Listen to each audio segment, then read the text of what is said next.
Fidèles téléspectateurs de la chaîne des 10 régions, bon après-midi. Pour tous ceux-là qui nous reçoivent à l'instant, vous êtes privilégiés de regarder votre programme. On refait la presse. En ce de vos jours, vous le savez, à notre façon, on aura donc l'occasion de nous plonger en kiosque ce matin pour permettre aux uns aux autres de mieux cerner la quintessence, tout simplement d'avoir le résumé de tout ce qui s'est dit, tout ce qui se fait dans notre pays aujourd'hui. En compte, une sorte de compte rendu abordé par nos confrères journalistes. Et bien sûr, sur ce plateau, grâce à mes invités, nous aurons l'occasion de toucher quelques mots pour votre bonne compréhension.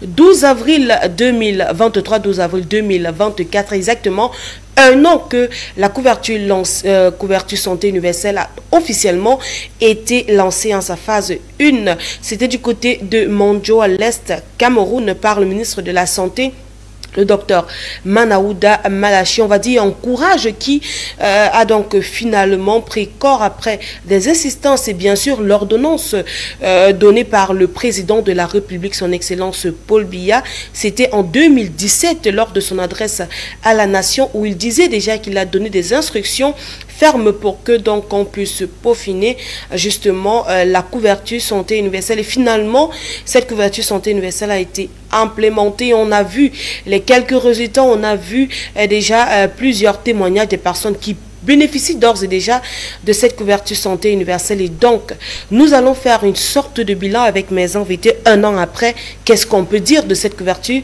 santé universelle? Fidèles téléspectateurs, bienvenue. Une fois de plus, sans plus tarder, je vais permettre à mes invités de se présenter, ou tout simplement, je vais présenter et accueillir mes invités sur ce plateau. Je vais commencer donc par le patriarche Ambroise Midar Manga qui est d'ores et déjà installé sur ce plateau. Bienvenue Ambroise. Bonsoir Claudia et bonsoir aux téléspectateurs. Oui. Un bonsoir particulier à monsieur Stéphane Manga Bikoué qui nous regarde dans ses bureaux à Mvombi. Et bonsoir également à la communauté Mvok et Somdana du Cameroun. Et particulièrement celle d'Ngomenzap qui était traditionnellement réunie hier pour tabler sur son développement. Et puis c'est l'assise auquel le patriarche a été convié, c'est déroulé selon les rites traditionnels. Et donc je fais un coucou à toute cette communauté qui pense comment les Mvok et Somdana peuvent s'entraider, se mouvoir et puis vivre décemment. D'accord. Développement des communautés, développement également des villages, des cantons, mais aussi parce que ce week-end était riche en événements. On a aussi assisté donc à l'inauguration du musée de Fumban. C'était un bel, un beau bâtiment qui était donc qui affichait fière allure. De ce côté, notre envoyé spécial, il s'agit de Eric Bilon, a bien fait de nous présenter avec brio cet édifice qui rend davantage fier notre pays et qui montre également une sorte de développement de certaines localités de notre pays. Sur ce plateau également, on a donc Descat Akonouze qui est donc le communicant du RDPC présent sur ce plateau. Bienvenue. Bonjour, merci. Bonjour Claudia, bonjour à vos panélistes. Je salue tous vos téléspectateurs. Avant toute chose, je vais m'incliner devant la mémoire d'un de vos collaborateurs, monsieur le papa Bonis, avec qui j'ai eu à collaborer aussi sur plusieurs projets, notamment le dernier film documentaire sur le président de la République. C'était un grand monsieur dans le cadre professionnel et le cadre des rapports humains aussi. Dernièrement, nous étions là où il a longtemps servi à la chaîne nationale. Jusqu'à ces derniers jours, il était là-bas comme à la maison. Tout le monde s'inclinait. Ceux qui sont là, les jeunes et tous ceux qui ont collaboré avec lui, avaient du respect, de l'admiration pour ce grand homme-là. Donc, vraiment, mes condoléances pour sa famille et sa famille et sa famille professionnelle aussi. Et vous tous et nous tous qui l'avons connu, qu'il repose en paix. D'accord. Et puis de retour, donc, on va aussi permettre à notre dernière invitée d'être, de s'installer et puis d'être accueilli sur ce plateau, puisque il est déjà là. Lui, donc, c'est l'épistémiologue. L'épistémiologue Faustin Etouké qui nous a rejoint sur ce plateau, à qui nous souhaitons un bon après-midi. Merci, bon après-midi Claudia, bon après-midi aux co-panélistes déjà en studio. Je m'excuse pour le retard. Bonjour aux nombreux téléspectateurs de Cam10 Télévision. C'était un plaisir renouvelé, n'est-ce pas, d'être coopté pour l'analyse de l'information du jour, des presses, etc. D'accord, dans tous les cas, on espère passer de bons moments et surtout permettre aux téléspectateurs nombreux de plus en plus à nous écouter chaque après-midi, pour tous ceux-là qui sont à table et qui se retrouvent bien sûr dans des restaurants ou tout simplement dans leur bureau en train de regarder l'actualité, ou pourquoi pas ceux-là qui, même à la maison, donc ont l'occasion de nous suivre, de pouvoir se délecter de tout ce savoir qui sera donc distillé sur ce plateau. Et bien sûr, parlant donc de cette émission, puisque c'est la presse qui nous rassemble, faisons un tour en kiosque pour vous permettre à vous déjà d'avoir l'essentiel de l'actualité pour cet après-midi.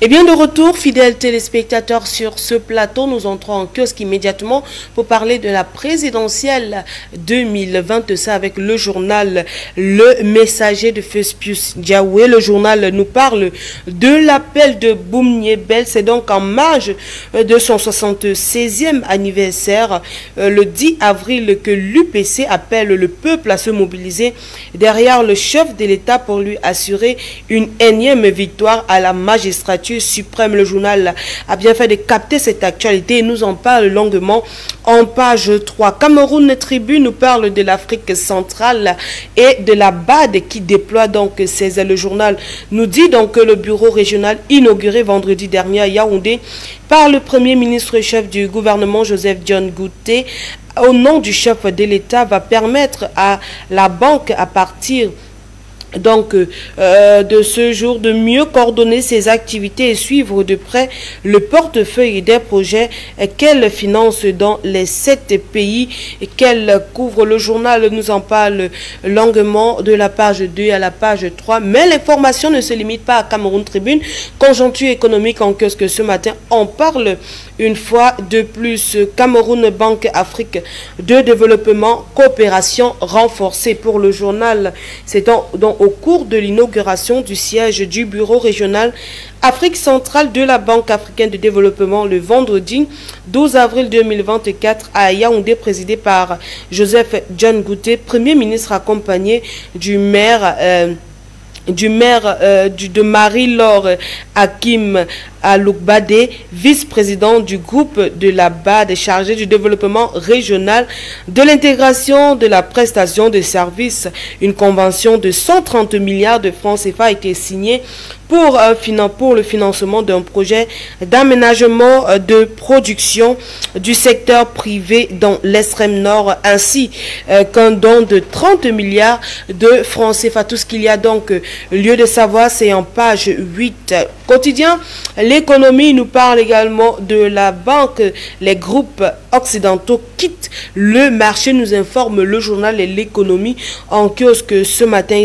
Il se désengage donc au fil des ans, ouvrant la voie aux acteurs locaux, nous chuchote le journal. On poursuit avec l'œil du Sahel qui cette fois-ci parle de l'administration territoriale et la cartographie des sous-préfets du Cameroun. Nous est donc présenté par le journal qui en page 3 et 5 donc nous donne tous les détails nécessaires. Hadj 2024 avec sans détour les grandes marques d'attention de Paul Biya Bobia aux pèlerins. Le journal nous dit qu'une subvention de 1,560 millions de francs CFA a donc été octroyée par le chef de l'État aux 4188 membres de la délégation camerounaise. 4188 bidons de 5 litres d'eau bénite transportés gratuitement, soit un bidon par pèlerin, au prix de la participation des musulmans camerounais au Hajj, ne cesse donc de s'améliorer au fil des ans grâce à la légendaire magnanimité donc, du chef de l'État. Le journal fait bien de revenir sur cette actualité dans ses colonnes. Parlons d'autre chose à présent avec le journal des jeunes, La Voix des jeunes de Ibrahim Yiché, qui a sa grande une pointe secteur de la publicité Luc Messi hors la loi. Le journal nous informe que la mairie de la ville de Yaoundé procède depuis quelque temps à la destruction des panneaux sur espace privé en violation des articles 28 et 41 de la loi régissant le commerce. Une situation décriée par les professionnels du secteur de la publicité réunis autour de l'association des régisseurs en publicité du Cameroun. L'information est donc détaillé en page 3 du journal. Témoignage d'un candidat à l'examen d'entrée en stage professionnel d'avocat au Cameroun. L'info HO nous dit pure sorcellerie au 21e siècle. Le journal de revenir sur cet examen et de reprendre ses propos donc du témoignage d'un des candidats. Nous avons terminé à 3h45 et les tenants du bureau sont venus nous dire que pour notre sécurité, nous devons dormir sur ces tables bancs jusqu'à 6 heures pour ne pas faire l'objet des agressions au sein même de ce campus. Vous pouvez imaginer notre état en sortant à 6 heures par petits groupes comme des zombies avec nos chemises blanches qui ont donc finalement opté pour la couleur locale. Témoignage recueilli donc par nos confrères de l'info à chaud.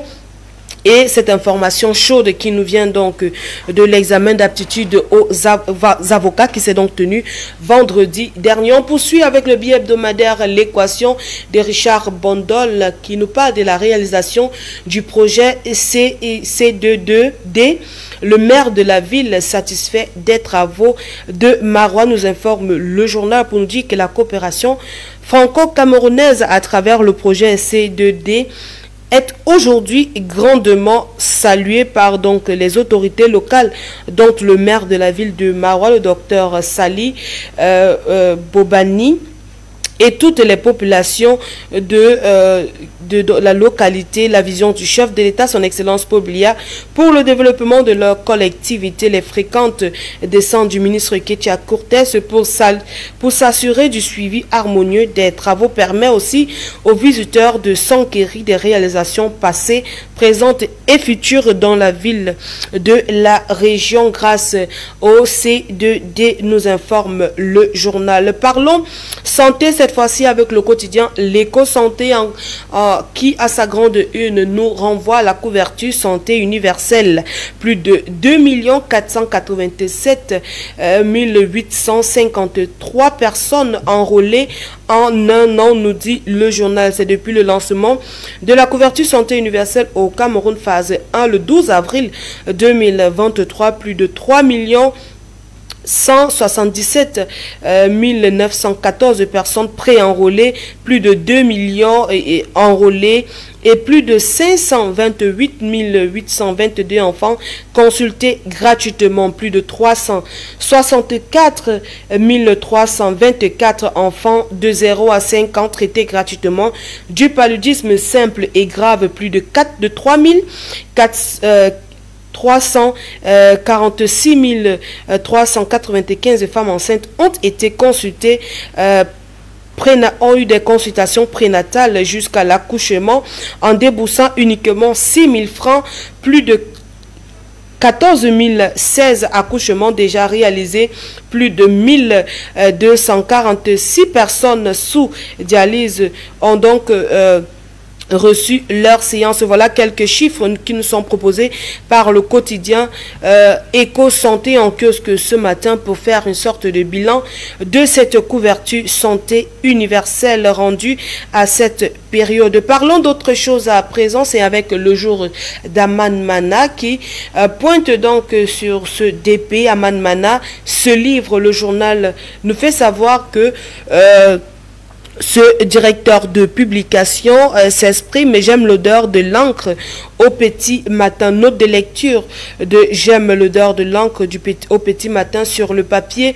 Autobiographie professionnelle proposée donc par ce journal dans ses colonnes. Il est donc question d'acheter le journal pour entrer en profondeur de l'actualité. On termine en sport avec le journal confidentiel qui revient sur cette affaire Samuel Eto'o, Narcisse Mouel-Ekambi, le journal de se questionner la paix des braves.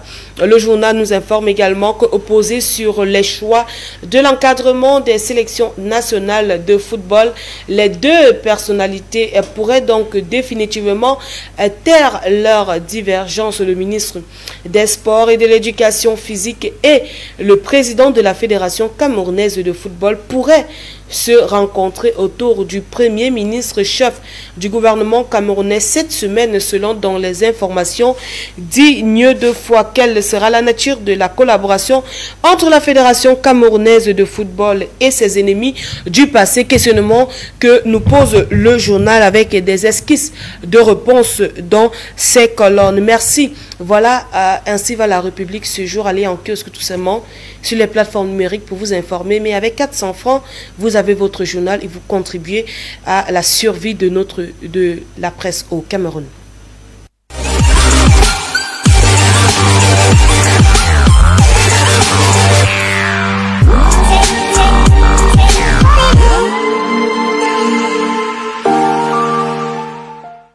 Et puis on revient sur ce plateau après cette lecture des différentes unes. Fidèles téléspectateurs, vous l'avez compris, il y a matière à discuter, tout simplement matière à décrypter. Et donc sur ce plateau, je vais permettre à mes invités de prendre à tour de rôle la parole pour décliner à chacun sa une. Je vais commencer, pourquoi pas, par vous. On va commencer par Faustin Etouké sur ce plateau, le docteur Faustin Etouké. On vous écoute. Alors, je m'intéresse un peu à la pure sorcellerie au XXIe siècle. D'accord. Avec le journal Info à chaud. Oui, l'examen d'aptitude au barreau qui s'est tenu le week-end dernier et dont les horaires auraient été assez fortement décalés. Bon, j'ai lu le témoignage ce matin d'un candidat où il dit qu'il a vu des femmes se mettre à l'aise. Bon, à l'air libre. Oui. Bon, je ne vais pas utiliser ces mots. Il a vu des femmes se mettre à l'aise à l'air libre. Il a peur de perdre leur place, de rater l'épreuve. Bon, c'est qu'il n'y a pas de toilette à proprement parler. Ah, ok. D'accord. Il parle de pure sorcellerie au XXIe siècle. Les faits sont graves. Nous sommes au campus de l'université de Yaoundé 1. C'est l'université mère du Cameroun. Oui. Donc, il dit avoir vu des femmes se mettre à l'aise en exposant presque tout dehors. Parce qu'il n'y avait pas d'intimité il a vu des gens s'évanouir parce que inanition, manque d'eau, manque d'œufs, voilà. Et les épreuves qui ont commencé beaucoup plus tard que prévu. Oui, première épreuve 14h m'a-t-on dit, deuxième épreuve minuit. Et pas de structure, je veux dire quoi, peut-être de l'eau pour les candidats. Il y a des heures où il n'y a plus des commerçants autour, c'est le week-end. Et donc, pour un concours de cette ampleur, organisé au sein du campus de Yaoundé 1, même ça a été décalé, même ça a été déporté puisque ce n'était pas le lieu original. Oui. Le récit fait froid parce que nous sommes quand même en 2024, vous voyez, et on parle d'une profession qui s'approche de la noblesse. Un avocat, ce n'est pas un gueux, ce n'est pas un va-nu-pied, en principe, vous voyez. dans les conditions dans lesquelles particulièrement moi ça m'a choqué de lire. J'ai cru en fait que c'était même fake news, vous comprenez? Donc quand j'ai vu la une des presses dans certains réseaux, j'ai dit mais si un journal reprend ça, ça veut dire que ça semble sérieux, parce que le test n'a pas été signé. Le test qui a été partagé dans certaines plateformes, il n'a pas été signé.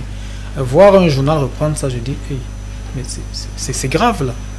Donc bon, je tenais à en parler. Je ne sais pas sur qui on va mettre le doigt accusateur, parce que dans notre pays c'est facile d'accuser les gens, mais les faits en eux-mêmes sont assez gravissimes. Il faut en parler, il faut que ça ne revienne plus jamais. D'accord, il faut en parler. L'info à chaud parle de plus sorcellerie, mais c'est vrai déjà que c'était vendredi où j'essayais de recouper l'information lorsque on m'a parlé des avocats qui seraient encore, il était 21h lorsque on me l'a dit, et puis j'essaie de reprendre. Effectivement, ils ont reçu la deuxième épreuve aux alentours de minuit pour terminer donc avec 3 heures par là, et puis ils ne pouvant pas rentrer. Qu'est-ce qui se passe vraiment? Comment comprendre ce phénomène que des personnes qui devaient composer depuis le matin se retrouvent tôt le matin dans des salles? La première épreuve arrive à 14h et puis la deuxième durant la nuit. Qu'est-ce qui n'a pas marché? On voudrait bien comprendre. Comment vous posez la question de savoir qu'est-ce qui n'a pas marché? C'est le reflet de la profession elle-même, de la profession même. Puisque les avocats vont sur la base on m'a dit, et ce qu'on explique. Alors rien n'est clair. Donc, et puis, sur qui on va jeter l'opprobre, c'est le président de la République.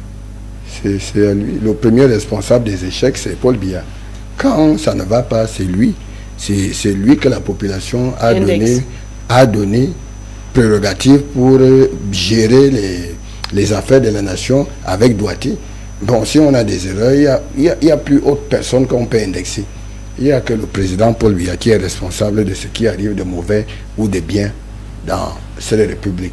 Parce que si les choses sont faites de manière patriarcale, vous allez vous retrouver avec un paradis, parce que pour ceux qui ne savent pas, les associations religieuses parlent de paradis aux gens, oubliant que c'est cette terre qui fait office de paradis parce que tout est gratuit. Et Dieu a tout donné à cette terre gratuitement, et puis les gens pensent que...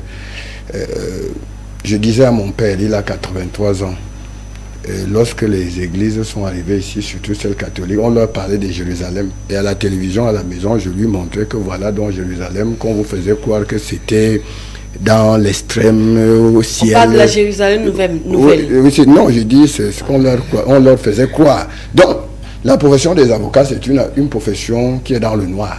Ça, il faut que moi, je vous le dise. Parce que les avocats ne maîtrisent pas les sujets. Et ce qui s'est passé reflète véritablement ce qu'est leur profession. Parce que, voyez-vous, voilà le communicant du RDPC. Je suis arrivé avant lui sur le plateau. Lui et moi, on le sait. Et Claudia est témoin. Mais si on commence à confier cette affaire d'arriver à un avocat, il va dire selon l'article 2, alinéa 1. L'autre va dire selon l'article 14, à l'alinéa 4, vient contredire. C'est pour cela que les épreuves peuvent commencer à minuit. Pour montrer que même la profession, oui, elle n'est pas exacte aussi. Donc, elle n'est pas aussi claire. C'est même aussi de la pure sorcellerie. Moi, je le dis, j'ai des frères avocats, c'est de la pure sorcellerie. Quand on est avocat, on tergiverse, on va à gauche, on sait que tel a fait, mais on dit qu'on doit le défendre. Vous défendez quelqu'un qui n'a pas raison. Moi, je vois des avocats.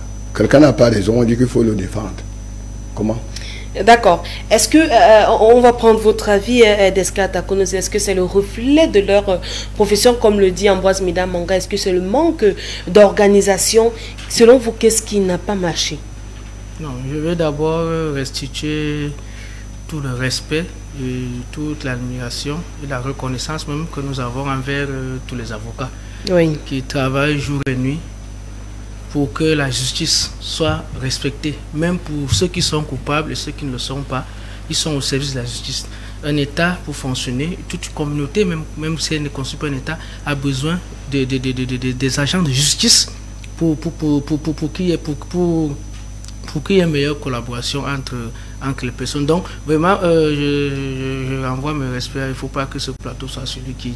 Ils ne font pas de la sorcellerie. Ils ont appris un métier qui n'est pas évident et ils mettent leur connaissance à notre service et au service de l'État. Je leur transmets notre respect. Maintenant, ce qui s'est passé est regrettable. Il ne faut pas que les gens c'est les postulants qui ont vécu une nuit difficile, m'écoutent ici parler et disent, mais non, on ne peut pas dire ça. Si on dit que les femmes ont eu, j'espère que le monsieur quand même a détourné son regard pour ne pas mettre les femmes en question encore plus mal à l'aise. Ce qui est arrivé est regrettable, mais il faut noter qu'il y a forcément des raisons qui ont poussé à ça.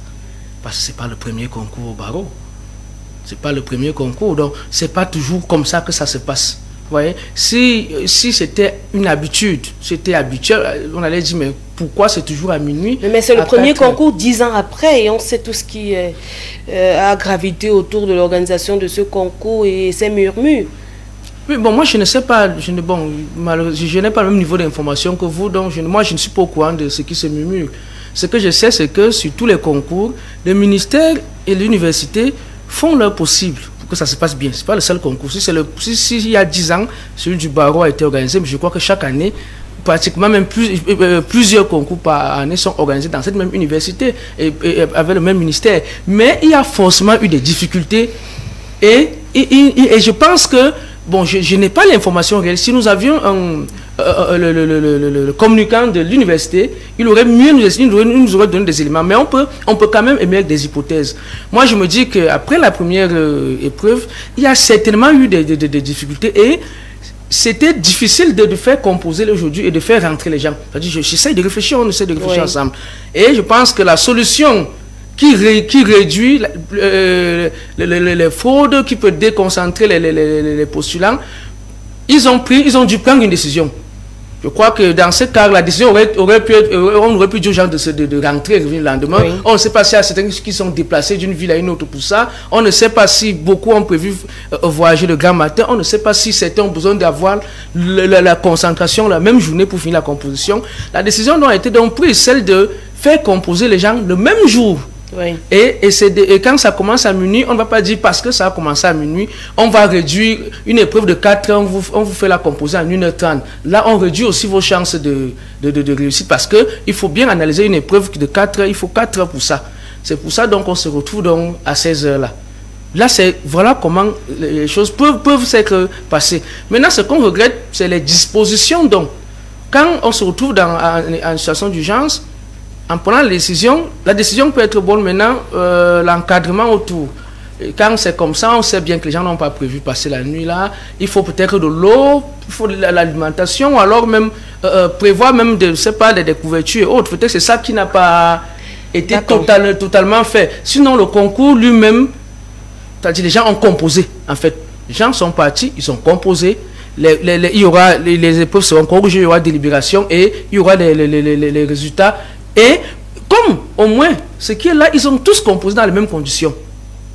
Vous voyez? Parce qu'il n'y a pas une salle où il n'y a pas ceux qui ont composé dans ces conditions et d'autres dans d'autres conditions. Là, il y aurait eu un grand problème parce qu'on aurait dit, voilà, ceux-ci ont dû attendre jusqu'à 4 heures et les autres ont fini hier à 16 heures. Là, on aurait eu une différence, certains auraient eu un avantage. Mais comme tous ont composé dans ces conditions qui ne sont pas bonnes, mais comme tous ont composé dans ces conditions, ça veut dire que nous aurons les vrais résultats. Mais est-ce que véritablement, peut-être je vais revenir à vous pour sortir, Faustin Etouké, est-ce que cette circonstance, tout le monde, cette situation n'a pas désavantagé, n'a pas désavantagé les candidats, vu l'heure?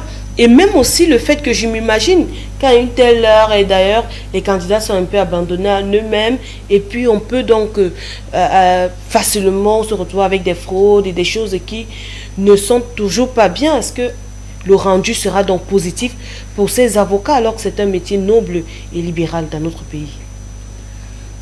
Bon, l'exercice de la pensée, l'intellectualité, le rendu intellectuel que quelqu'un peut faire en situation relativement normale, oui, et puis en situation de crise, cela ne peut pas être la même chose. Je veux dire, vous avez un chirurgien, un neurochirurgien ou un chirurgien cardiaque qui doit faire une opération pour laquelle il s'est préparé. Si les conditions deviennent critiques, il ne faudrait pas être surpris, par exemple, que l'opération se passe mal. Bon, on a commenté l'actualité. Peut-être que si Claudia avait permis ou autorisé qu'on lise le témoignage même du gars, les téléspectateurs auraient été un peu plus si vous avez son témoignage, là on peut avoir... Ok, d'accord, on va lire rapidement. Bonjour à tous, nous venons de vivre une véritable sorcellerie à Yaoundé. De la déportation à la séquestration dans le campus universitaire d'une saleté insoutenable. J'ai vécu des scènes terribles, comme par exemple cette jeune dame qui s'est écroulée devant moi à 23 h suite à la famine et à la fatigue. Comme celle qui se mettait à l'aise en nous présentant leur nudité. Une promiscuité indescriptible. Je n'arrive pas à comprendre que ce barreau est si déshumanisé. Comment expliquer que ceux qui exercent dans la pensée puissent être aussi réfractaires à la pensée? J'étais logé à l'amphi 1002 de l'université de Yaoundé 1 et j'ai composé les pieds dans l'eau. Je veux parler de mes chaussures à cause de la pluie. Merci beaucoup, c'est bon. Ce qui est important maintenant, les épreuves eux-mêmes. L'épreuve était censée commencer à 8 h, c'est ce que le garde dit. Oui. Première épreuve supposée démarrer à 8 h a commencé à 12 h moins par une dictée entrecoupée de quelqu'un qui est conseiller de l'ordre. La première épreuve s'est achevée aux environs de 15 h 30. Nous sommes ainsi cantonnés comme du bétail, sans nourriture ni eau, dans cet environnement d'une saleté indescriptible avec nos chaussures, nos chemises blanches. Pour entamer la deuxième épreuve à 23 h 45 de la nuit, une pure sorcellerie au 21e siècle. Nous avons terminé à 3 h 45, les tenants du barreau, etc. D'accord. C'est vrai qu'il y a des exagérations quand même dans ces propos, parce que si vous allez pour composer, je crois que chacun essaye quand même de se préparer et puis avoir certaines choses. On ne va pas quand même tout vous mettre sur un plateau d'argent, peut-être, hein, mais on va prendre votre commentaire très rapidement avant de sortir votre commentaire sur ce message. Bon, ce qui est très grave, c'est la propension à relativiser ces faits ici sur ce plateau. Je suis peut-être pas le plus âgé, je vois Médard en face, peut-être il a plus de 46 ans, sinon vous êtes tous mes cadets. J'aurais 45 ans. Donc vous êtes tous mes cadets. Et moi je peux pas être très... J'ai honte même, parce que je dis cette émission peut être regardée hors des frontières du Cameroun. C'est pas comme si on lavait notre linge sale en famille. Hein, des Gabonais, des Centrafricains, et puis avec le net, les gens peuvent regarder en ligne. Et on dit, mais les faits là, le 1er avril s'est passé, il y a quand même, c'est pas le 1er avril, mais est-ce que c'est vrai? Est-ce que c'est possible? Est-ce que c'est pas un canular? C'est très grave, ces faits, ils sont scandaleux. Et le fait que nous ayons tendance à les relativiser, j'ai commencé par des propos témoignés, parce que je me suis dit, vous allez vous offusquer à ma place. Bon, là, je vois que vous êtes plutôt un peu condescendant pour la plupart, pas condescendant, mais comment dire, vous êtes dans une logique un peu de justification, bon, c'est pas si grave. Non, c'est pas une justification, c'est juste que on comprend bien que dans l'explication des faits, il y a exagération, mais il y a des trucs, c'est regrettable quand même. Voilà. Exagération? Non, il n'y a pas d'exagération. Si un concours doit commencer à 8 h, on peut comprendre qu'il y a un retard de 30 minutes. Oui. Ça peut se comprendre. Il y a certains détails qui ont été donnés qui sont... Si un concours qui doit commencer à 8 h commence 4 h plus tard, vraiment, excusez du peu. C'est de l'échec. Quelqu'un se prépare un concours, il vient avec sa bouteille d'eau et peut-être des biscuits de 100 francs, 200 pour grignoter entre deux trucs. Il sait que plus tard, à 18 h, il a fini. Oui. Première épreuve, 8 h midi. Peut-être une pause de 1 h. Deuxième épreuve, 13 h, 17 h, ou 14 h, 18 h. Vraiment, au plus tard, à 18 h, il a fini. Je pense que... Si à 23 h, la deuxième épreuve n'a pas commencé, si elle finit à 3 h 45, et si on veut commencer à expliquer qu'il y a peut-être eu des couacs dans la machine, vraiment, ne nous moquons pas de nous-mêmes. C'est un concours qui, en principe, doit être annuel. Pourquoi au Cameroun, ce n'est pas annuel? Pourquoi, quand certains Camerounais ont voulu fuir le Cameroun pour aller dans des pays à côté composés, ces doyens du barreau sont allés bloquer? Parce qu'il y a beaucoup qui veulent être avocats. Comme c'est bloqué, ils partent au Nigeria. Ils font la formation qui reviennent. Après, quand on a bloqué au Nigeria, ils sont partis au Rwanda. Même là-bas, on a bloqué. Donc, quand on dit puis sorcellerie là, c'était un mot gentil. D'accord. Non seulement sur ce qui s'est passé effectivement, mais sur le contexte même de la gestion de l'avocature au Cameroun. Maintenant, les raisons profondes pour lesquelles ça se passe, s'il y a le temps, on peut développer. s'il y a le temps, si vous nous donnez du temps, on peut revenir. D'accord, oui, on va permettre aux autres de dire un mot. Oui, ce que je voulais dire à Claudia, c'est les faits sont gravissimes. Et là, c'est un fait dont on ne devait pas discuter. Oui. C'est un acteur qui parle, qui donne des éléments de fait. Et lorsque M. Etouké dit que une épreuve censée commencer à 8 heures commence 4 heures plus tard, ça, à l'heure où je vous parle, il fallait déjà interpeller tous ceux qui ont organisé ce concours pour connaître pourquoi l'image du Cameroun est cornée. Parce que le CAM10 est en mondovision. C'est au-delà des frontières camerounaises. Et lorsque, comme M. Etouké vient de le dire, un candidat se prépare pour un certain nombre d'heures. Et vous êtes sans ignorer que des organismes ne sont pas les mêmes. Oui. Les organismes ne sont pas les mêmes. Il y a certains organismes qui peuvent supporter la famine. Il y a d'autres qui ont ceux qui ont l'hypertension, l'hypoglycémie et autres. S'il arrive que 2 ou 3 heures, la personne n'est pas alimentée, des problèmes d'estomac aussi. Des problèmes d'estomac. Donc, on pouvait se retrouver hier avec des cas de mort. Et imaginez-vous la perte d'un être humain pour un concours qu'on organise depuis 10 ans. Comprenez-vous? Qu'on n'a pas organisé depuis 10 ans. Non, je dis qu'un concours qu'on prépare depuis 10 ans. C'est depuis 10 ans qu'on prépare ce concours. Il faut comprendre qu'il y a eu trop de légèreté et d'irresponsabilité dans cette affaire. Il faudrait interpeller tout le barreau pour les auditionner et le tribunal doit faire ce qui va suivre. D'accord, on va sortir rapidement avec vous. Hein. Oui, mais je dois quand même réagir. Hein. Premièrement, il faut, quand on prend un commentaire pour que ça devienne un fait, je crois qu'il faut que ce soit signé. Celui qui a lu, le texte qu'on nous a lu ici ne porte le nom de personne. Ce n'est pas mon copréaliste qui a rédigé ce texte. On comprend que, moi je suis libre de dire que c'est un texte qui est faux, c'est du mensonge parce qu'on ne sait pas qui l'a dit. On ne peut pas venir sur le plateau comme ça, nous lire le commentaire de on ne sait qui.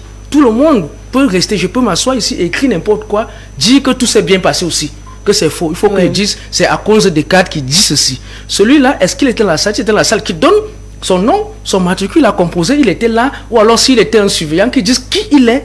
Et là, on perd son commentaire. C'est comme les conséquences, c'est ce qu'il pouvait, et il avait eu à signer. Et puis, vous voyez. Non, parce que c'est juste un si il ne signe donc pas, que ça reste dans les groupes WhatsApp et que ça ne vienne pas sur les plateaux télé sérieux. Parce que là, c'est dangereux. On ne va pas servir. Je ne pense pas que ça se passe comme ça, comme disent. On ne va pas. Non, la une de la presse, c'est pas ce qui a été lu là. Non, le test est dans le journal. Cher Nobé. Maintenant, donc, c'est des faits. Maintenant, non, les faits. En fait, c'est justement ce qui est dans le journal parce qu'on a lu le. J'ai lu. Vous avez lu le. Vous avez lu. On a lu un fragment également dans le journal. Voilà, je l'ai lu. Et dans la une.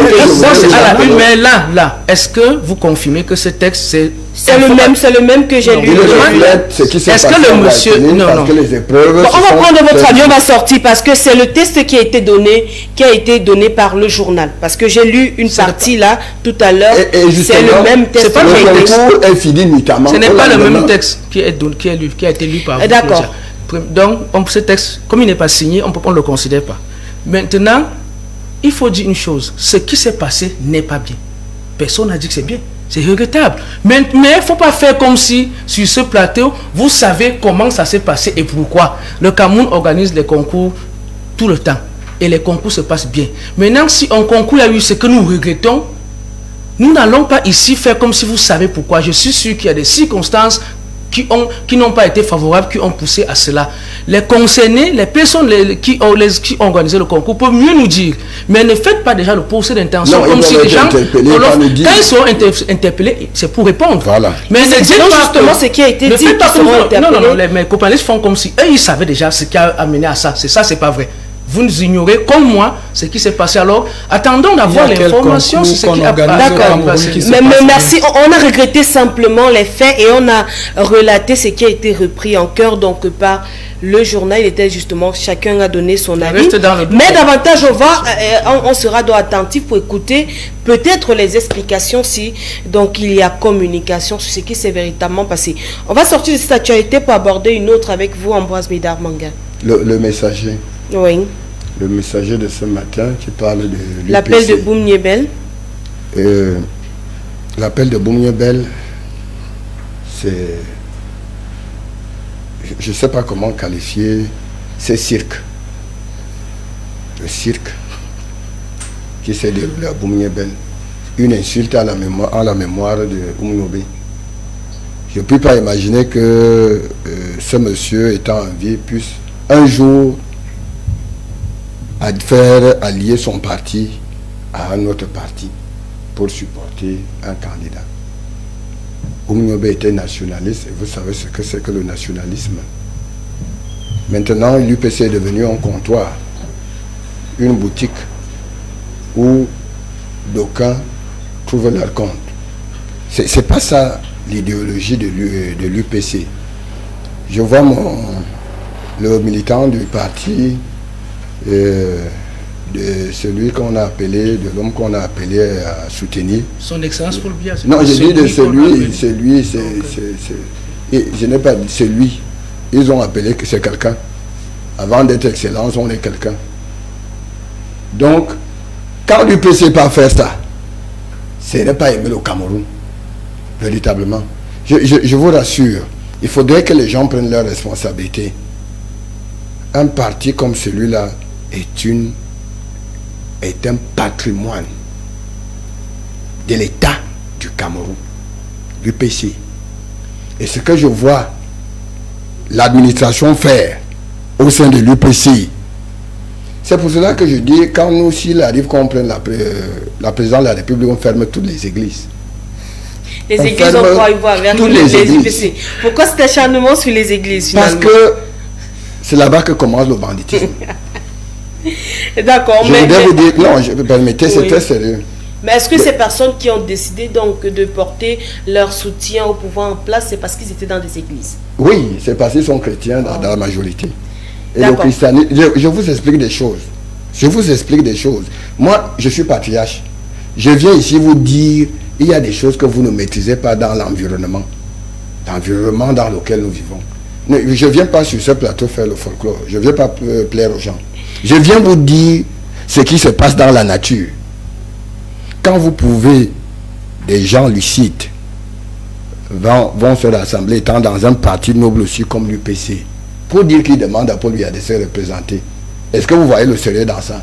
D'accord. On va poser la question. Je ne sais pas si on voit le sérieux, mais Fossé et tout, qu'est-ce qu'on est plus libre donc de donner son soutien à qui on veut? Dans tous les cas, on reçoit généralement le président du comité directeur de l'UPC, Aladi Baba Garba, qui est donc le président selon Bapodlipot. Et donc, il nous dit qu'ils ont donc trouvé simplement que les idéaux qu'ils partagent, qu'ils prônent, sont donc en droite ligne avec le RDPC. Donc, il faudrait bien accorder sa voix si on se rend compte qu'un parti partage les mêmes idéaux que nous et puis du coup, on prête sa voix à ce parti. Est-ce que c'est mauvais en soi? Nous, les hommes de science, en particulier les épistémologues, ou en particulier l'épistémologue, parce que nous ne sommes pas très nombreux, nous sommes tenus à ce qu'on appelle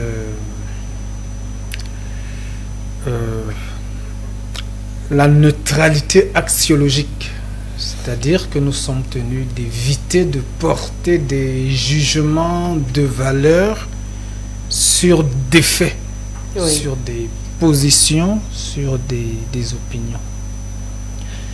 L'UPC, c'est un parti politique. Ce parti politique, dans la théorie, n'est pas la propriété d'une personne, d'un individu. C'est une personne privée de droit.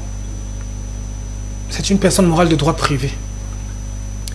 Alors, si ceux qui représentent ce parti, pour une raison ou pour une autre, estiment qu'ils peuvent s'aligner avec une autre personne morale de droit, comme un autre parti politique, Oui. je n'ai pas qualité à apprécier ou déprécier cet accord-là. Maintenant, si je me départis un peu de la neutralité axiologique propre à l'homme de science que je suis, politologue aussi, et qu'on analyse l'UPC dans l'histoire politique du Cameroun,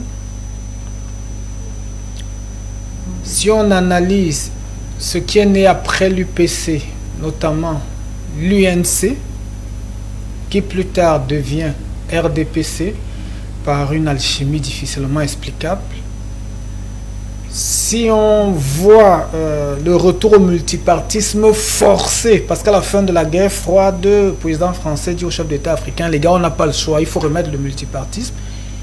Et puis on voit d'autres partis naître, l'UPC qui revient de ses cendres, parce qu'il faut rappeler que l'UPC a été interdite à l'époque où c'est les Français qui étaient les colons. Oui.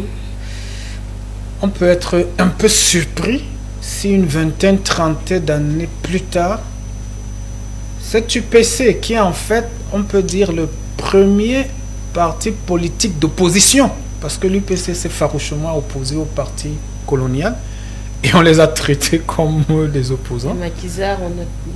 On les a traités comme des opposants, on les a terrorisés, on les a martyrisés, on les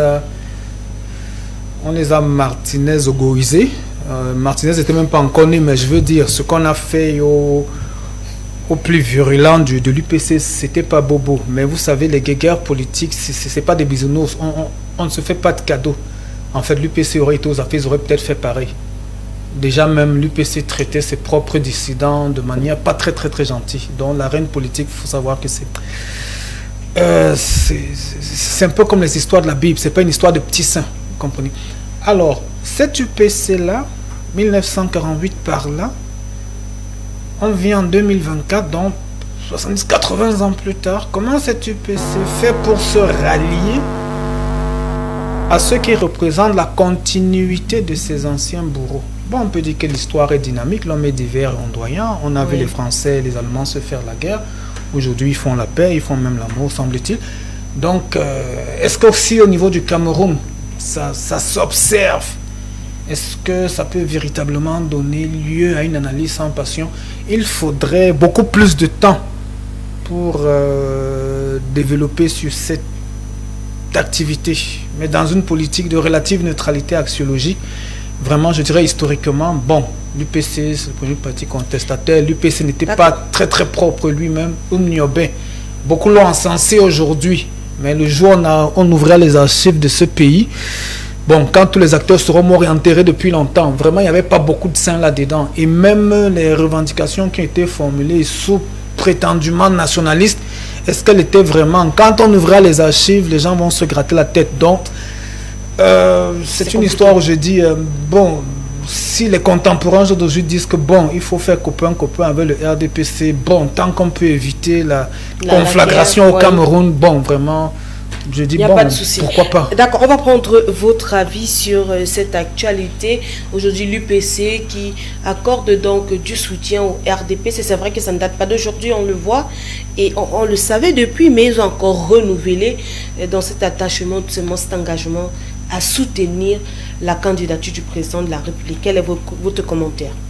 Oui, les alliances politiques de façon ponctuelle ou alors permanente font partie même c'est pas camerounais, ça c'est universel, c'est partout. Les États que vous prenez comme des grandes démocraties, certains États sont même basés sur ce fonctionnement-là. Quand vous retrouvez souvent un État comme l'État français avec 2 candidatures, c'est pas parce qu'il n'y a que 2 partis politiques. Il y en a des centaines, hein, mais qui se joignent souvent en termes d'idéologie pour présenter 2 candidats seulement. C'est comme ça même que c'est régi là-bas. Ça ne veut pas dire que chaque parti n'a pas son originalité. Mais maintenant, pour la magistrature suprême, c'est comme ça que c'est formé. tel côté présente un candidat et un autre en fonction de ce qu'il est rejoint. Ça, c'est d'abord pour dire que c'est pas camerounais, c'est politique et c'est dans le jeu démocratique. Ça se passe comme ça dans le monde entier. Maintenant encore, les gens m'ont ramené, tout le monde ici m'a ramené à l'histoire. Et il y a des noms qui sont, un nom est sorti 2 fois, Oumyobé. Oui, Oumyobé, c'est celui en 58 aux Nations Unies. Il dit, avant le retour à l'indépendance, il faut d'abord que nous retournons à l'État unitaire. Il faut d'abord l'unité du Cameroun, l'unification du Cameroun avant l'indépendance. Ça veut dire que pour Oumyobé, la valeur première était un Cameroun uni et indivisible. Ça, c'est Oumyobé aux Nations Unies en 58. Voilà donc l'histoire. Aujourd'hui, avec des velléités que nous avons, qui sont indépendantistes, séparatistes et autres, le terrorisme que nous vivons, les fractures qui sont en train de naître, qui sont tribales, qui sont linguistiques, culturelles et autres. Nous avons un président qui a présenté le dernier programme politique de Paul Biya, c'est l'État unitaire décentralisé. Dites-moi à quel... Et ça marche. Nous avons aujourd'hui, si vous écoutez, pas parce que vous êtes forcément pertinent, parce qu'il faut écouter les autres. Si aujourd'hui, nous voyons comment le président Paul Biya se bat contre la fracture du Cameroun, se bat contre les clivages, il se bat pour un Cameroun unitaire, comme l'a rêvé Oumyobé. Celui qui est un vrai UPCiste, celui qui croit justement à Oumyobé, comme vous le dites, ne peut que soutenir la candidature du Paul Biya. Il ne s'agit pas d'une alliance entre l'UPC et l'UPC. Il faut que je vous explique. Si nous allons aux élections législatives, l'UPC va présenter ses candidats face à ceux du RDPC. Si nous allons au municipal, au sénatorial, au régional, l'UPC va présenter ses candidats. Mais l'UPC, pensant justement comme Oumyobé, garantissage que l'État doit rester entre les mains de celui-là qui pense aussi à l'unité nationale. Donc, c'est un appel à la candidature de l'homme Biya qui a montré qu'il peut porter garant l'État unitaire décentralisé du Cameroun. Voilà là où nous sommes. Il ne s'agit de rien d'autre. D'accord. Merci beaucoup pour cette précision. Je crois qu'on va directement choisir votre une fois, puisque vous êtes la dernière personne. Oui, j'ai été... Bon, vous n'avez pas beaucoup insisté dessus, mais c'est très important. J'ai vu dans 2 journaux, je crois, j'ai vu l'Économie et aussi dans Sans Détour. Ils n'ont pas... C'était pas la grande une, mais ils ont parlé tous de la baisse du prix du riz. Oui. Je n'avais pas cette information, mais je me réjouis beaucoup. Vous savez, le riz fait partie de... Si ce n'est même l'aliment le plus consommé par tout le monde, c'est difficile de voir les enfants aiment bien le riz, nous tous, donc le riz est très consommé. Et quand le riz, les prix baissent, c'est quelque chose de fort. Vous voyez, nous payons toujours des prix des denrées alimentaires, nous avons tout ce qui monte, tout ce qui hausse. Et quand ça baisse aussi, il faut qu'on puisse le dire. Oui. Et c'est une information aussi qu'il faut passer aux consommateurs, parce que parfois les commerçants ont l'information et ne fait pas en sorte que les populations, le consommateur final bénéficie. Et ça fait qu'on ne sait pas que le ministre du Commerce est en train d'abattre un travail. Voilà un travail qui est fait, le prix du riz. En attendant l'impôt substitution dont on parle, on commence d'abord, on a trouvé des formules, le ministre a trouvé des formules pour baisser le prix du riz. Il faut que les consommateurs le sachent et il faut féliciter ceux qui ont travaillé pour que ça arrive. Parce que quand le prix du riz baisse, c'est le pain de la ménagère qui gonfle. Le riz est très consommé, je vous l'assure, plus que vous l'imaginez, tous les ménages en consomment. Donc, c'est une bonne nouvelle pour moi. Il faut que les consommateurs prennent acte, qu'on sache. Je crois que ceux qui vont lire le journal, moi aussi, je vais prendre plus d'informations pour savoir c'est quitté de combien à combien. Est-ce qu'il y a des conventions? Je ne sais pas. Mais il faut que le consommateur final soit au courant pour éviter que les commerçants continuent à bloquer le travail qui est fait par le ministère. D'accord. C'est vrai que les prix ne sont pas assez clairs dans ma tête, mais c'est aux environs de 100 francs et quelques pour le sac. Mais on va célébrer cette baisse des prix. Mais est-ce que véritablement sur les marchés les prix ont baissé? On a parlé dernièrement, c'était l'huile. On a parlé de l'huile de table, justement l'huile raffinée au Mayor. On a dit que justement le bidon revenait désormais à 22 000 francs. Donc 1100 francs pour le litre. 1 litre. Mais jusqu'à présent, sur les marchés, vous allez pour 1 litre d'huile Mayor, c'est toujours 1500. Il n'y a pas de 1100 francs. Pour d'aucuns, ils essayent d'expliquer qu'il faut d'abord que l'ancien stock termine. Pour d'autres, on vous dit que rien n'a baissé. Ce n'est pas ça. Finalement, on ne comprend pas. Lorsqu'on parle du riz, moi particulièrement, je suis allé au marché hier et j'ai acheté du riz. Au contraire, je me suis rendu compte que ça a un peu plus augmenté. Le riz qui était à 700 le kilogramme, On me parle de 750 pour une autre personne, c'était mais 800. Et je me suis dit, mais est-ce que finalement, il y a quelqu'un qui joue le gendarme derrière pour s'assurer que ces prix sont effectivement respectés sur le marché? Justement, juste un mot avant de... Oui. Justement, j'interpelle le ministère justement du commerce. Il ne faut pas s'arrêter à prendre des décisions au bureau parce qu'il faut encore trouver des méthodes de contrôle, de suivi, parce que c'est ça, c'est aussi un problème. Deux choses, j'insiste, le ministère du commerce devrait le faire un peu plus. L'information, nous informer les consommateurs et maintenant veiller à ce que ce soit appliqué. Je sais qu'il va falloir de la ressource humaine, je sais tout ce que ça engage, mais c'est nécessaire. Sinon, les décisions, quand elles ne s'appliquent pas, elles ne nous servent pas à la fin. D'accord. Deuxième fois que l'on baisse le prix du riz, parce que l'année dernière, on l'a fait, mais on ne ressent pas ça sur le marché. À un moment, c'était la farine qui a aussi baissé. On n'a pas ressenti le coût dans le panier de la ménagère. On a parlé du riz il y a de cela quelques semaines, de l'huile, mais rien sur le marché. Finalement, ces annonces, c'est justement des faits d'annonce uniquement ou c'est véritablement un rabais? Je voudrais d'abord dire objectivement que c'est une honte de parler de la baisse du prix du riz au Cameroun. C'est même gravissime. Avec tout l'argent mis pour développer l'agriculture, oui. Je vous rassure, nous sommes ici à Yaoundé, le riz pousse même sur la toiture de Camdis. Le riz. La sèmerie a été tuée. Le riz d'un Tonga n'est pas vulgarisé. Moi, je suis un riziculteur. Moi, je suis un riziculteur. Je cultive du riz. Là, je vous parle de quelqu'un qui cultive. Mais maintenant, j'ai été menacé par l'envolée massive des oiseaux qui ne me permettait plus d'avoir, je n'avais plus les moyens pour préserver ma culture, protéger ma culture. Et je vous assure que je produisais des sacs de riz au village à Bordevin. Mais maintenant, quand les oiseaux sont arrivés à grande échelle, c'était la difficulté. Tu vas faire 1 mois et demi en brousse, de 6h à 18h30. Je vous rappelle, de 5h30 à 18h30. Vous êtes campé en brousse pour chasser les oiseaux.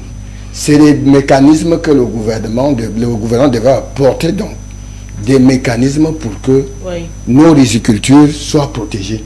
Ça veut dire nous donner, injecter de l'argent pour que des instruments soient mis en place pour chasser, pour repousser ces oiseaux. Donc je suis un acteur. Alors, tout l'argent mis dans les programmes du ministère de l'Agriculture, c'est pour qu'on achète des pick-up. C'est pour qu'on achète des Land Cruiser. Au lieu de mettre cet argent à profit pour cultiver le riz, les gens sont sur des prébandes d'importation.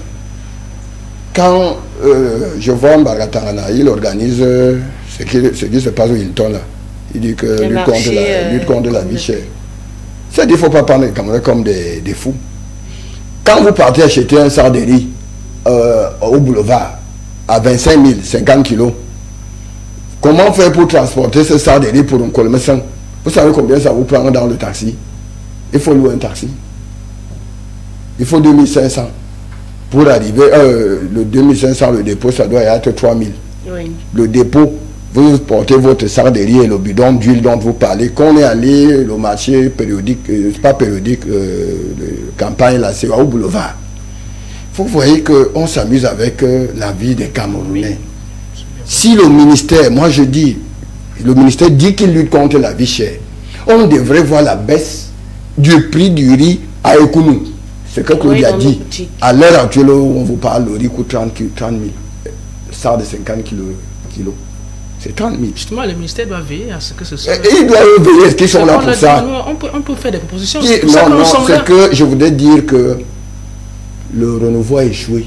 D'accord. Et c'est pour cela que vous-même, vous venez de condamner le ministère du Commerce parce qu'il reste... Non, je suis en train de dire qu'il reste feutré dans leur bureau. Je ne condamne personne. Parce que nous sommes là pour faire des propositions. Vous savez ce qui est... Sinon, on ne vient pas... Nous, journalistes, nous, on va sur le terrain. Claudia Viennet veut de vous dire quelque chose. Quand vous allez sur le marché, vous savez ce que les commerçants vous disent. Ils vous disent qu'ils ont écrit leur lettre là-bas. Et nous, on est ici. d'enjeux république, c'est ce qui allait. Nous sommes au là, sorti de l'émission, je vous l'accompagne. Proposer des solutions, des sorties. Les solutions sont que... Oh oui. La mienne est que le ministère fasse un suivi. C'est pas le ministère, l'État ne doit plus... Non, l'État ne doit plus importer du riz. Ok, c'est votre solution à vous. Mais maintenant, moi je dis en tant que... Merci, maintenant, Fossé Touquet. Maintenant qu'on importe toujours du riz et qu'on nous parle donc que le prix a baissé, ce qui n'est pas encore le cas parce que hier, je vous l'ai dit, c'était justement hier, c'était samedi que je me suis rendue au marché. Et puis, au marché même, j'étais étonnée, on m'a parlé de 800, le riz qu'on appelle le riz brisure. Et puis, je suis allée, je me suis dit non, je vais aller au quartier parce qu'il y a une grande... Là-bas, c'était 750. Pourtant, avant, c'était quand même 700. Et puis, je me suis dit, mais finalement, pourquoi c'est aussi cher? Et j'ai même plaidé pour qu'on ajoute le cadeau. Et il m'a dit, vous savez combien coûte le sac de riz ici? C'est 30 500. Oui, c'est 30 000. Comme ça. Et du coup, j'ai été étonnée. Je me suis dit, mais finalement, on a parlé, c'était le 12 qu'on disait que justement, le riz a baissé. Qu'est-ce qui ne va pas? Ok, merci Claudia. Vous voyez ce sujet un peu plus intéressant que le précédent, pas tellement dans l'intérêt, mais dans le sens où on peut mobiliser la neutralité axiologique sans avoir besoin de trop biaiser. Parce que l'autre sujet là, il traite de la politique, il faut mettre RDPC, bon vraiment ils sont aux affaires, il ne faut pas trop, n'est-ce pas? Ici, on est dans la science pure. L'économie, est-ce qu'on peut normaliser l'économie? Est-ce qu'on peut dire à un commerçant ou un producteur à quelle valeur il doit vendre sa marchandise? Bon, à très grande échelle, des gens l'ont essayé. Ça a été le communisme. Si vous vous rappelez, même c'est l'objet de la guerre froide. L'État se substitue aux besoins des populations. L'État te dit ce que tu veux avoir. Tu veux avoir une chaussure carrée. Tu voulais une chaussure ronde et tout. On dit garde tes pulsions de l'autre côté là. On te donne tes besoins. On répond à tes besoins. Est-ce que ça a marché? Ce fut un lamentable échec. C'est-à-dire cette programmation politique-là où l'État pense qu'il peut fixer les prix, les quantités produites. Ça ne marche nulle part. Ça n'a jamais marché. Je ne sais pas pourquoi au Cameroun, certains aînés sont dans cette logique-là où on peut normer l'économie au sens où on fixe le prix des marchandises.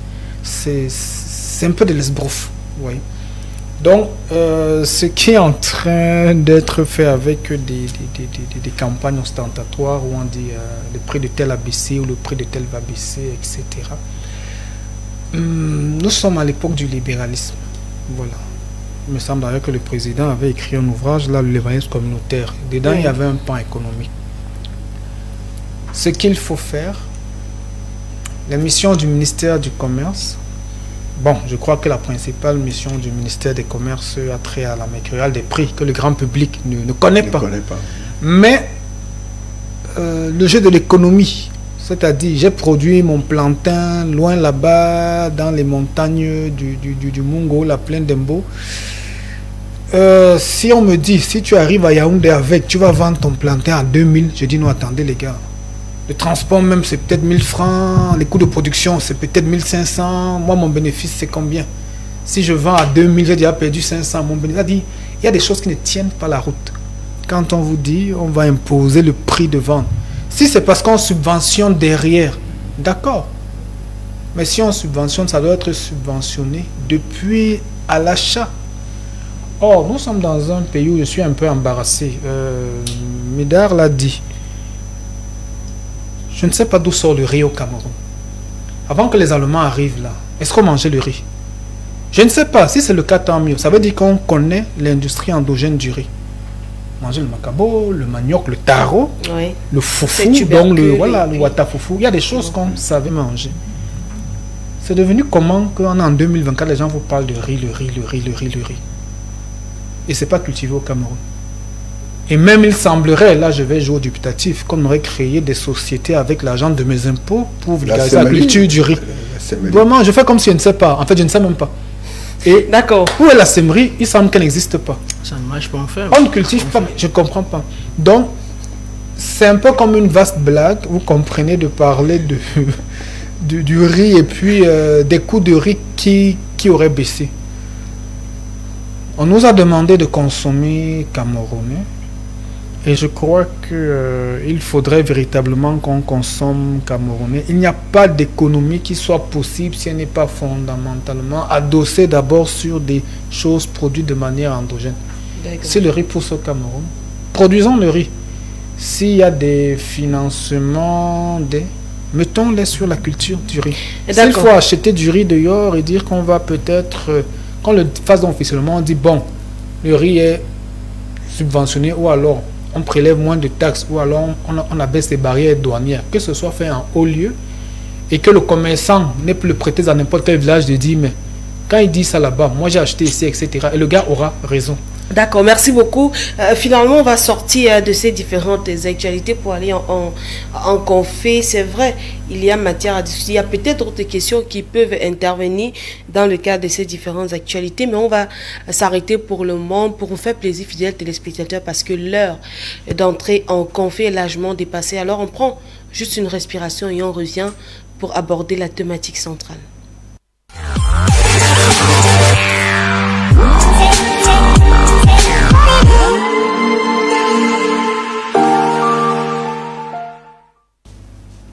Faciliter ou tout simplement permettre les soins accessibles à tout le monde à moindre coût ou tout simplement gratuitement pour une certaine tranche. C'était dans l'objectif de la couverture santé universelle prônée tout simplement énoncé par le président de la République et maturé justement par tous ces commandos qui finalement donc ont réussi à mettre sur pied et à lancer officiellement, c'était le 12 avril 2023, la première phase de la couverture santé universelle qui pouvait prendre en charge les enfants de 0 à 5 ans pour traiter du paludisme gratuitement. Les femmes enceintes qui avaient 6 000 francs dans 5 régions du pays pouvaient donc bénéficier d'un suivi prénatal jusqu'à l'accouchement et les 42 jours de l'enfant, des jours qui sont pris gratuitement à 6 000 uniquement. Et bien sûr, on a également pensé aux personnes qui sont dans une hémodialyse, qui souffrent donc de cette maladie, qui pouvaient donc facilement avoir accès à des soins à 15 000 francs au lieu de plus de 400 000 francs qui étaient déboursés par an. Avec 15 000, pouvaient donc se faire ou tout simplement suivre dans des séances d'hémodialyse par semaine, et ce qui a été donc implémenté, un parterre de mesures qui a donc pris corps depuis le 12 avril. Aujourd'hui, un an après, c'était donc un an après, on se demande quelle est l'évolution. Est-ce que les résultats sont bons? Est-ce qu'on a le go-ahead? Est-ce qu'on peut enclencher d'autres leviers? Est-ce qu'on a les moyens suffisants, nécessaires pour donc continuer de porter ce projet? Ce sont autant de questions qui gravitent autour de ce bilan, et donc je vais permettre aux uns aux autres de faire le bilan de cette couverture santé universelle. Je ne sais pas si vous pouvez donc planter le décor. Avec plaisir, Claudia, merci. Couverture santé universelle. Le descriptif que nous avions eu l'année passée, c'est qu'il y avait, comment dire, 5 catégories de Camerounais qui pouvaient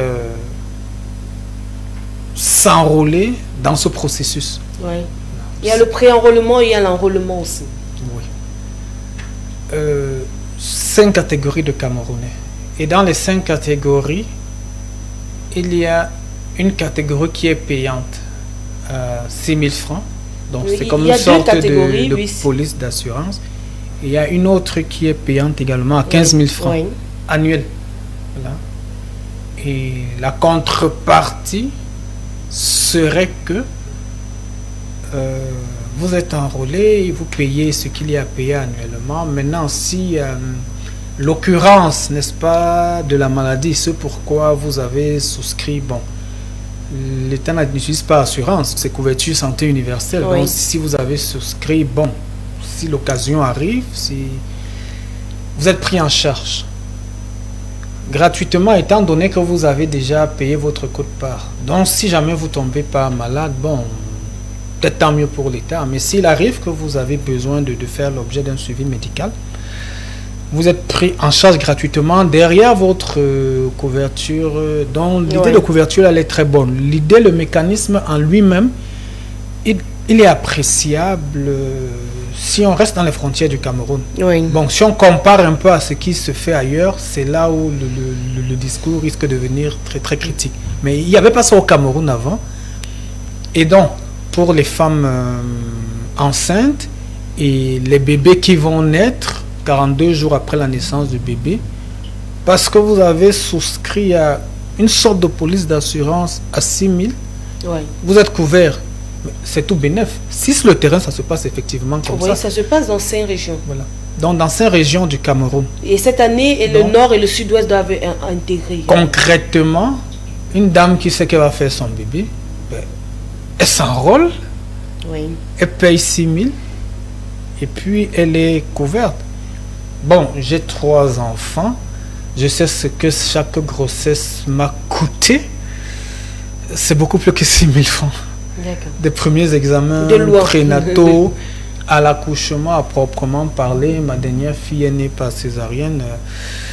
Je vous dis, les 6 000 là, donc c'est presque gratuit. Maintenant, les dialysés, parce qu'on a 5 groupes. Il y a le groupe des dialysés où vous payez 15 000 sur 1 an. Et puis vous jouissez, n'est-ce pas, des... Pour moi, c'est extrêmement bénéfique. Voilà. Maintenant, il y a 3 autres groupes où c'est gratuit carrément. Donc, il suffit de faire l'effort d'aller se faire enrôler. Et l'enrôlement est possible depuis un téléphone portable Android, depuis un site internet, un ordinateur, donc dans un cybercafé, n'importe où. Et puis, il y a même des agents mobiles et des endroits où vous pouvez aller vous enrôler. Et même seul, on le fait lorsqu'on télécharge simplement l'application. C'est ce qu'on a dit depuis un téléphone mobile Android. Donc, maintenant, si vous voulez, on peut évaluer la réceptivité. Pourquoi il y a seulement 3 millions et poussières qui sont pré-enrôlés, 2 millions. C'est-à-dire moins que les inscrits même sur les listes électorales. L'affaire n'a-t-elle pas été suffisamment médiatisée, ou alors les Camerounais ne font pas confiance au système médical camerounais, ou alors les Camerounais se demandent, ce sont des supputations, ou alors où sont même les hôpitaux au travers duquel il y aura ces suivis? Parce que si vous n'avez pas peut-être un hôpital véritable proche de chez vous, ou alors si vous êtes habitué à vous soigner chez le docteur du coin, c'est-à-dire vous faites votre propre diagnostic vous-même, ou vous partez voir le gars parce que bon, peut-être un palu peut se soigner avec on va dire peut-être 2000 comme ça. À l'hôpital, il faut payer la consultation, il faut faire les examens, donc le palu peut vous coûter 10 000, 15 000. Donc, le gars qui sait par exemple que son palu lui coûtera à tout casser 2000, bon, est-ce qu'il verra l'intérêt d'aller se faire enrôler donc il y a beaucoup de raisons qui peuvent être de nature à expliquer pourquoi il y a il y aura une certaine réticence. Parce qu'il y a des enrôlements où, puisque c'est gratuit, pourquoi ne pas? Alors, un an après, on constate que ce n'est pas encore... ça n'a pas encore pris. Ça n'a pas encore mordu, comme on dit, oui, ça n'a pas encore pris. On peut trouver les raisons pour lesquelles. Bon, maintenant, juste parce qu'il faut évoluer, et puis on dit, si on vous donne un peu, bon, vraiment, et puis c'est l'État, vous comprenez, dans une république, on ne dit pas spécialement merci, on demande encore plus, parce que ouais, c'est l'argent du public et tout, donc ça. Mais pour ailleurs, oui, on va sortir par là. Ailleurs, il n'y a pas besoin de tout ce mécanisme enrôlement, pré-enrôlement pour bénéficier de certaines choses. Donc, s'il y a des lignes budgétaires au Cameroun qui peuvent sembler problématiques dans le sens où on ne sait pas trop pourquoi certains secteurs sont provisionnés et d'autres, si on peut mettre beaucoup plus dans la santé et vraiment sans autre procédure supplémentaire, rendre les soins littéralement quasi gratuits pour tout le monde, ce serait tout bénéfique. Je crois que le Cameroun est capable. Merci beaucoup Ambroise Médard Manga. On parle Cameroun, on voit quand même qu'il y a une réticence de la part de la population. C'est vrai que des près de 30 millions d'habitants que nous sommes au Cameroun, il y a beaucoup qui croient à la médecine traditionnelle et donc n'ont pas besoin des hôpitaux. Il y a beaucoup qui font aussi confiance à la prière et donc je ne se rendent pas pour certains dans les hôpitaux. Mais il y a quand même une grande majorité qui ont accès donc à des hôpitaux et autres. Mais pourquoi on ne se retrouve encore à 3000 personnes qui se sont pré-enrôlées pour 2 millions de personnes qui bénéficient déjà des bienfaits de la césure? C'est parce que peut-être vous n'avez pas les yeux pour voir très loin. Okay. vous voyez que le gouvernement lui-même, il est hésitant sur le projet. Nous avons 10 régions. Il commence sur 5. Vous comprenez là que lui-même, l'État, le gouvernement... C'est quand même des courses. Il faut assez d'argent pour prétendre au fur et à mesure. Le gouvernement lui-même balbutie sur cette affaire depuis... L'annonce a été faite en 97. Oui. En 2000. Santé pour tous en 2000. On est donc 24 ans après. On balbutie toujours. Et c'est un affaire d'échec de commencer sur 5. On a 10 régions. C'est-à-dire que vous voyez comment le gouvernement lui-même commence à montrer ses limites. Comment commencer partiellement alors que c'est le gouvernement est pour toute la République. Ça, c'est des choses, des détails qu'il faut relever. Le gouvernement balbutie et c'est un élément de campagne pour la présidentielle de 2025. Parce que, voyez-vous, le parti au pouvoir, là, à chaque fois que Paul Biya arrive en fin de mandat, il sort une carte. On a parlé de décentralisation. Ils sont venus avec ça, un vain slogan. Un vain slogan, la décentralisation. Le président n'a pas mis d'argent dedans. Si je vous fais venir tous les maires du Cameroun, tous les maires, ils vont vous dire que c'est une entourloupe. Mais comme ils sont du la plupart sont du RDPC, moi je parle de ce que je sais sur le terrain. Et ce qui se dit, permettez. Oui, donc il a évoqué de la décentralisation. Un haut cadre du parti, de son parti, a dit que Paul Biya, qui a créé la décentralisation, n'a pas mis l'argent dedans. Donc lui, à son âge, ne se permettrait plus d'aller mentir les populations. Un haut cadre de son parti. Alors, la couverture santé universelle, c'est la pré-campagne de 2025 qui a été lancée pour dompter l'esprit de certains Camerounais qui ne comprennent même pas ce qu'on appelle santé universelle.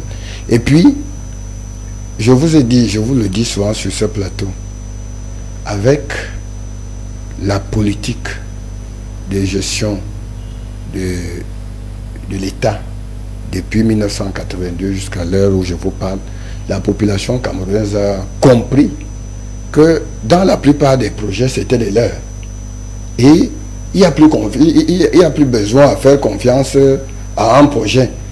Qu'il fasse ça là-bas, on va voir la suite. Tout le monde, vous parliez tout à l'heure des églises. Les gens dorment dans les associations religieuses, tapent au tambour et au guitare toute la nuit en espérant que Jésus va revenir. D'accord. Les gens sont beaucoup plus déjà concentrés sur la pharmacopée, qui est très essentielle.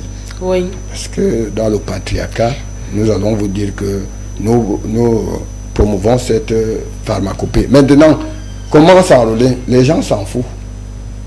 Et ça, les gens s'en fichent pas mal de cette affaire. Parce que, en fait, il n'y a rien dans le fond.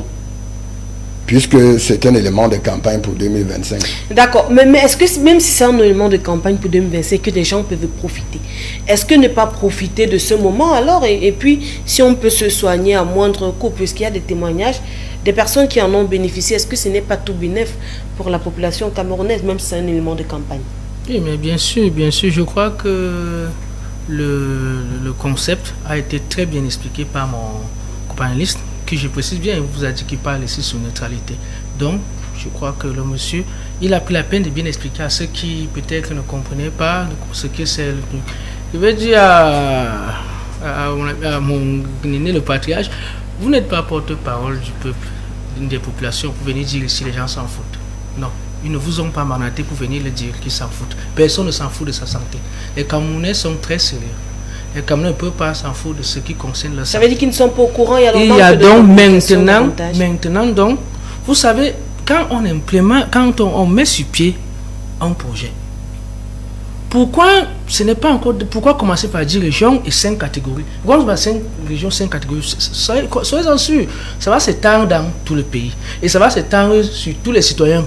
Mais on a commencé par des régions qui ont été, où les choix ont été faits, peut-être pas au hasard. Peut-être qu'il y a des données statistiques. Oui. Des données statistiques que le ministère a, que l'INS leur fournit. À partir de ces données-là, on sait par où commencer. Et les données statistiques aussi, on a même... Bon, pour les catégories, est-ce qu'on a besoin de données statistiques pour savoir que les enfants de 0 à 5 ans, les femmes enceintes, sont plus vulnérables? les personnes âgées sont plus vulnérables et ont besoin de cette couverture-là. Pas seulement pour l'argent.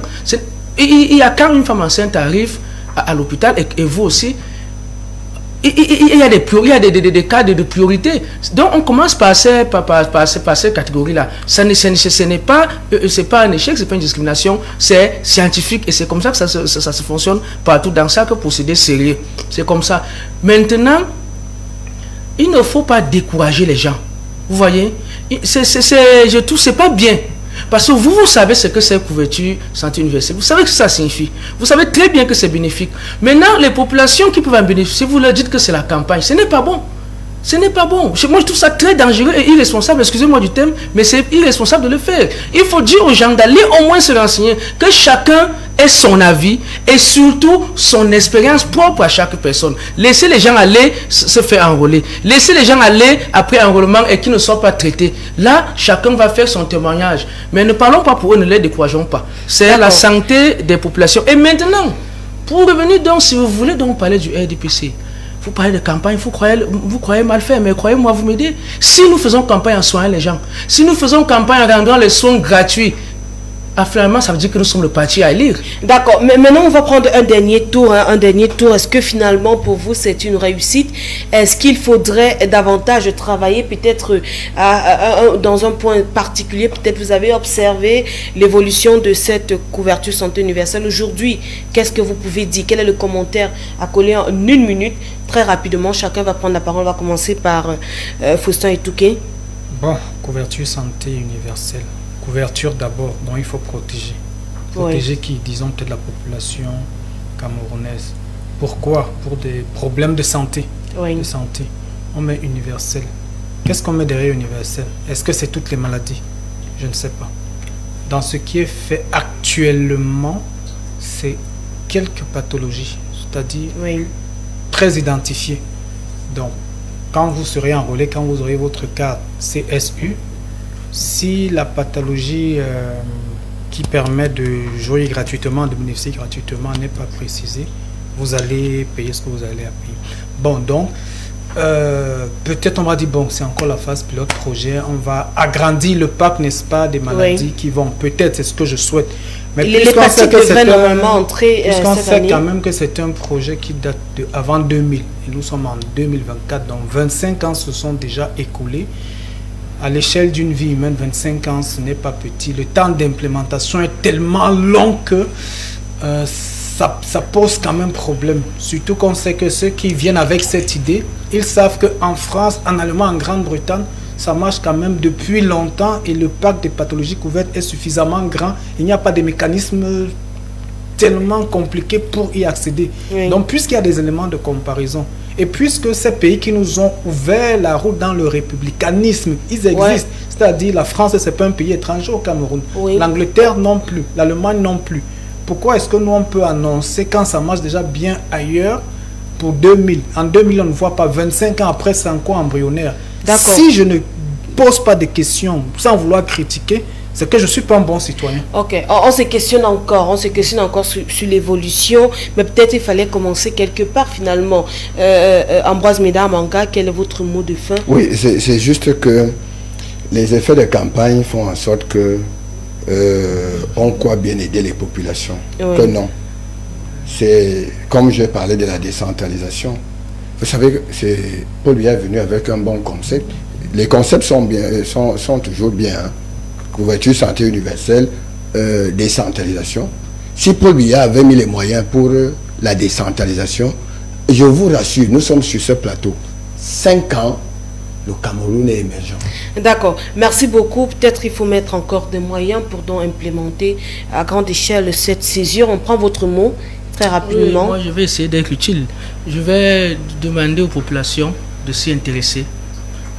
C'est la santé, c'est un processus très, où nous gagnons en faciliter le traitement et en économisant, on se soigne en économisant. Donc il faut vous intéresser. Et maintenant aussi, je m'adresse au ministère de la Santé. Ceux qui font le programme est bon. et la sensibilisation est bon, mais on peut faire mieux en termes de sensibilisation pour que les gens comprennent bien de quoi il s'agit. Mais, et vous félicitez aussi, c'est le rôle aussi des médias d'accompagner l'État. Prendre une thématique pareille, c'est ça. Aujourd'hui, je suis sûr qu'il y a des milliers et des milliers de personnes qui vont se faire enrôler pour avoir écouté cette émission.